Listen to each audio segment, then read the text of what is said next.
ఒక్క నిమిషం శ్రీనివాస్ గారు, నేను చెప్తున్నా ఒక్క నిమిషం మన కృష్ణాంజలి గారి వెర్షన్ విందాం. కృష్ణాంజలి గారు అసలు ఏమంటారు కోస్టల్ శ్రీనివాస్ గారు ఒక్క నిమిషం ప్లీజ్. కృష్ణాంజలి గారు కోస్టల్ రెగ్యులేటరీ జోన్ కు సంబంధించి నేషనల్ గ్రీన్ ట్రిబ్యునల్ అదేవిధంగా హైకోర్టు ఆదేశాలు ఉన్నా కూడా ఏదైతే 2015 జీవోని జారీ చేసి ప్రభుత్వం అక్రమంగా నిర్మాణం చేపట్టింది అనేది ఈరోజు పిల్ యొక్క ప్రధాన ఉద్దేశం. అది సుప్రీంకోర్టు కొట్టివేసి హైకోర్టుకి వెళ్ళమంది. అసలు ఈ కోస్టల్ రెగ్యులేటరీ జోన్ ఉన్నప్పుడు ప్రభుత్వం ఇటువంటి నిర్ణయాలు తీసుకోవడం, మళ్ళీ వేరే ప్రభుత్వం వస్తే దీన్ని కూల్చివేయడం, మొత్తంగా ప్రజాధనాన్ని వృధా చేసినట్టేనా? రాజేంద్ర గారు మీ వాయిస్ సరిగా రావట్లేదండి. కృష్ణాంజనేయర్ గారు వినపడుతుందండి నా మాట? క్లియర్ గా ఉందా? ఓకే అండి. శ్రీనివాస్ చౌదరి గారికి నేనేమంటున్నానంటే కోస్టల్ రెగ్యులేటరీ జోన్ కి సంబంధించి నేషనల్ గ్రీన్ నాకు కనపడింది. ఓకే. ఇక్కడ ప్రధానంగా రిషికొండకు సంబంధించినటువంటి విషయంలో మేజర్ డెవలప్మెంట్స్ ఇటీవల కాలంలో జరిగి ఈ రోజు కూడా చాలా ఇంపార్టెంట్ మేజర్ డెవలప్మెంట్ ఉంది.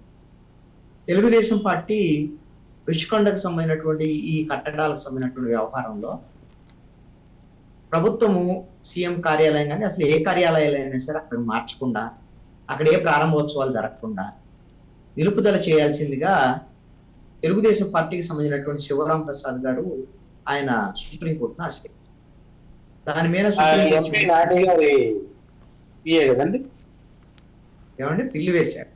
ఎంపీ నాని గారి దేవనాథ్ గారు ఒక్క నిమిషం కంప్లీట్ చేయనివ్వండి. కాదండి, ఆయన కేసినేని నాని గారి సంబంధించినటువంటి ఆయన తెలుగుదేశం పార్టీ నాయకులు అండి. పిఏ అది అట్లా అనుకుంటే ఆయన ఏం బాధ్యతలైనా చూడొచ్చు. ఆయన తెలుగుదేశం పార్టీ నాయకులు, నాకు కూడా మంచి మిత్రులే. శివరాం ప్రసాద్ గారు రెగ్యులర్ గా డిబేట్స్ లో కూడా ఆయన వేసినటువంటి బిల్లుని సుప్రీంకోర్టు తిరస్కరించింది. దీనికి కారణం ఏంటి అంటే ఎన్జిటిలో కేసులు ఉన్నాయి దీని మీద, నేషనల్ గ్రీన్ ట్రిబ్యునల్, రాష్ట్ర హైకోర్టు కూడా దీని మీద కేసుకు సంబంధించినటువంటి విచారణ జరుగుతూ ఉన్నటువంటి నేపథ్యంలో ఇది మీకు ప్రత్యేకంగా మేమేం చేయాల్సిన అవసరం లేదు. దీంతో పాటుగా అసలు మీకు దీంట్లో పొలిటికల్ మోటివ్ కూడా ఉన్నట్టు అనిపిస్తుంది. మీరు పొలిటికల్ మోటివ్ తో వేశారని అనిపిస్తుంది. మీరు రాజకీయాల కోసం కోర్టులను ఆశ్రయించొద్దు ఎలా అని చెప్పేసి ఒక రకంగా తెలుగుదేశం పార్టీకి సుప్రీంకోర్టు మొట్టకేయాలి వేసింది. ఎదురుంటే మీరు కోర్టుకు వెళ్ళండి అనేటువంటి విధంగానే చెప్పారు. ఇది ఒక రకంగా తెలుగుదేశం పార్టీకి సెట్ బ్యాక్. ఎందుకోసం అంటే జగన్మోహన్ రెడ్డి చాలా వేగంగా తన ముఖ్యమంత్రి కార్యాలయాన్ని, మంత్రుల కార్యాలయాన్ని ఉత్తరాంధ్ర అభివృద్ధి పేరుతో అక్కడ ఇలా కార్యాలయాన్ని ఏర్పాటు చేసుకోవడానికి ఒక ప్రయత్నం చేస్తున్నారు. అది రిషికొండలోనే ఏర్పాటు చేస్తున్నటువంటి ఆ ప్రయత్నాలు. దాంట్లో భాగంగానే రాష్ట్ర ప్రభుత్వం మొన్న త్రిసభ్య కమిటీ వేసింది. ఈ త్రిసభ్య కమిటీ లక్ష్యం ఏమిటి అంటే ఉత్తరాంధ్ర డెవలప్మెంట్ కోసం ముఖ్యమంత్రి, మంత్రులు ఉండటానికి కార్యాలయాలు ఎక్కడ, అదేవిధంగా అధికారులు ఉండటానికి ఆఫీసులు ఎక్కడ, ఏమిటి అనేటువంటిది ఈ త్రిసభ్య కమిటీ తేల్చి ప్రభుత్వానికి నివేదిక ద్వారా మన ప్రభుత్వానికి నివేదిక ఇచ్చారు.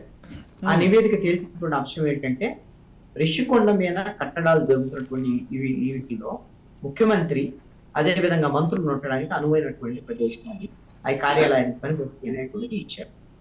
ఇక్కడ మనం ప్రధానంగా గమనించాల్సినటువంటి అంశం ఏంటంటే ప్రజలని ఈ ప్రభుత్వం మోసగిస్తున్నటువంటి అంశం. ఎందుకు ఈ మోసగిస్తున్నటువంటి అంశం అని నేను పదాన్ని ఉపయోగించాను అంటే వాస్తవాలు చెప్పకుండా అబద్ధాలు చెప్తున్నారు. సార్ మీరు టీడీపీ కార్యకర్తగా మాట్లాడుతున్నారు లేకపోతే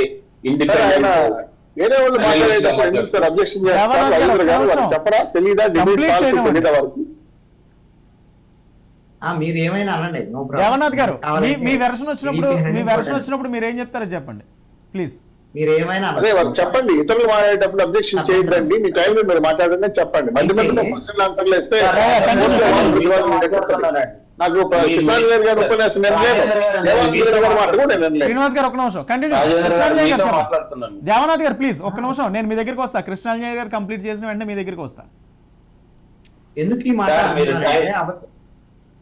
చెప్పండి, అబద్ధాలు ఆడుతున్నారని ఎందుకంటున్నానంటే రిషికొండ మీద కడుతున్నటువంటి అన్ని కూడా అవి ముఖ్యమంత్రి కార్యాలయం కోసం, ముఖ్యమంత్రి సొంత ఆయన నివాసం కోసమే కట్టుకుంటున్నారని ప్రతిపక్షాలు విమర్శలు చేస్తే ఈ ప్రభుత్వం ఏం చెప్పిందంటే లేదు, పర్యాటక శాఖ భవనాలు అవన్నీ కూడా రిసార్ట్స్ కడుతున్నారు, ఉన్నటువంటి వాటిని పడపడేసి కొత్త రిసార్ట్స్ కడుతున్నారు అని ముఖ్యమంత్రి కార్యాలయం కాదు అని అబద్ధాలు చెప్పారు.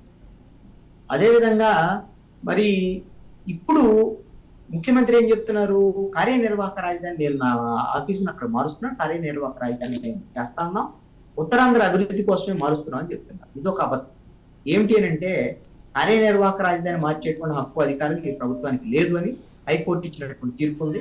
సుప్రీంకోర్టులో ఈ కేసు పెండింగ్ ఉంది. ఆంధ్రప్రదేశ్ ప్రభుత్వం అడిగిన దానికి స్టే కూడా ఇవ్వలేదు. రాష్ట్ర హైకోర్టు ఇచ్చినటువంటి తీర్పు అమరావతి రాజధాని 3 రాజధానులు పెట్టేటువంటి హక్కు అధికారం ఈ ప్రభుత్వానికి ఈ అసెంబ్లీకి లేదు అనేటువంటి. కాబట్టి ఈ 2 అబద్ధాలు ఆడుతూ ఉత్తరాంధ్ర అభివృద్ధి కోసం మంత్రులు ముఖ్యమంత్రి వెళ్తున్నారనేటువంటి పేరుతో మళ్ళీ ఇప్పుడు ముఖ్యమంత్రి కార్యాలయాన్ని మారుతున్నారు.